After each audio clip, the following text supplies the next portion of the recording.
To be honest, you have to have a very high IQ to understand Classroom of the Elite.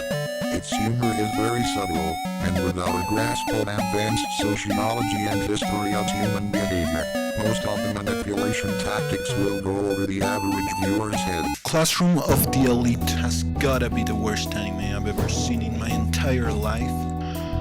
Scratch that, it's probably the worst piece of media I've seen in my life, and I've seen some absolute slop.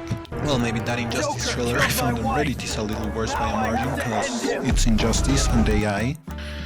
But Classroom of the Elite is so bad that it's on its own tier of me hating it. I can't even remember the exact chapter and scene I dropped this show on. It was this scene in chapter 9 where a dude willingly becomes a scapegoat because someone took his female classmate's underwear, and I guess that instead of looking for the culprit or something, they decided this was the best strategy. I think I'm too good to understand, but everyone acted like he was Amaku Sashiro and they were Japanese Christians.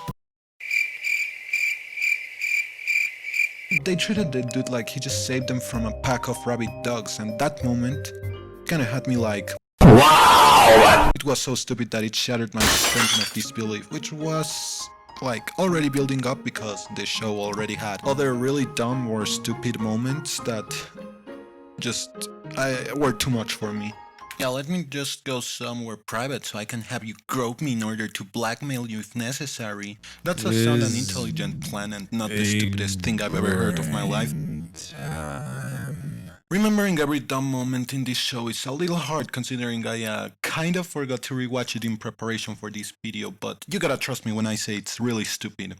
At first I thought it was gonna be like Kaguya Sama, you know, a larger-than-life show about unrealistically smart high schoolers pulling 5 billion IQ strategies on each other, and there'd be relatable drama to sort of ground those characters a bit and make them relatable. It's nothing like that. The best way I can describe Classroom of the Elite is that it's a story that really wanted to copy how Fate Stay Night is written, but kind of forgot all the parts where the characters are not talking like they swallowed a copy of Meditations by Marcus Aurelius, and instead acted like real people. 100円ください。お金いるの？ But if instead of having three-dimensional and layered characters that are really interesting to watch, it instead had one-dimensional Reddit mods that solely exist to make Ayanokoji look good. And speaking of, I think it's pretty funny that nowadays Ayanokoji is a meme because way back you used to see massive glaze for him, putting him on the same tier as characters like Johann Liebert or Light Yagami in terms of... He's not all that. At most he's the best written character in Classroom of the Elite, which is not saying much. It's like saying I could win a rap battle against Helen Keller. Obviously I can do that, but it's not the highest bar to clear. He's like if the self-perception of the stupidest, most corny, most misanthropic and pretentious dude you knew back in school was a character, or as I like to think of him as, more inferior version of Kaguya from Kaguya Sama. Wait, before you click off, hear me out. They're pretty similar characters in a lot of ways. I mean, both of them were raised on a ruthless environment that taught them that humans were tools to be used, and their arcs are both about unlearning that, plus both shows take place in prestigious schools for the elite. But unlike Ayanokoji, Kaguya is an actual character, and I can prove this with just the first episode of Kaguya-sama, where she wants to make Shirogane ask her out on a date by doing the American technique known as manufacturing consent. But you see her thought process and how she has to adapt to outside circumstances, putting a wrench in her plans and stuff. This is something that doesn't happen in Classroom of the Elite. The problem is that the story itself bends around making him be right instead of using his intelligence like in Kaguya-sama, and that's just not how you write a smart character in my opinion. I think it also helps that Kaguya has traits that help keep her grounded and that she's never the coolest person in the room every second she's on screen. Like, she's super sheltered and doesn't really know how the real world works because she's the daughter of a quadrillionaire or something like that.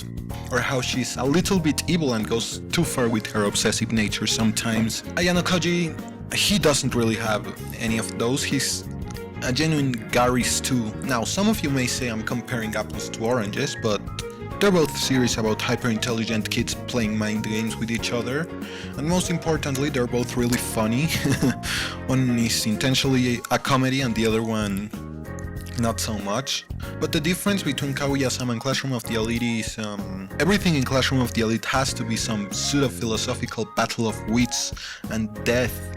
It really tries too hard to convince you that it's saying something deep and it's intelligent, but underneath the surface is just a show so pseudo-intellectual and pretentious I genuinely thought it was parody. I mean, it literally has famous philosophical quotes as chapter names, and I'm pretty sure that this only happened because it sounded cool. Meanwhile, Kaguya Sama, I feel, has some of the same problems as Classroom of the Elite, but since it's literally a comedy show, and it's not trying to be serious all the time, I let it slide. That's kind of it for the video. If you enjoyed, please like and subscribe, also comment on what you think of these two anime. Take care, listen to Smart Race on the repeat, and see ya in the next one, if there's a next one.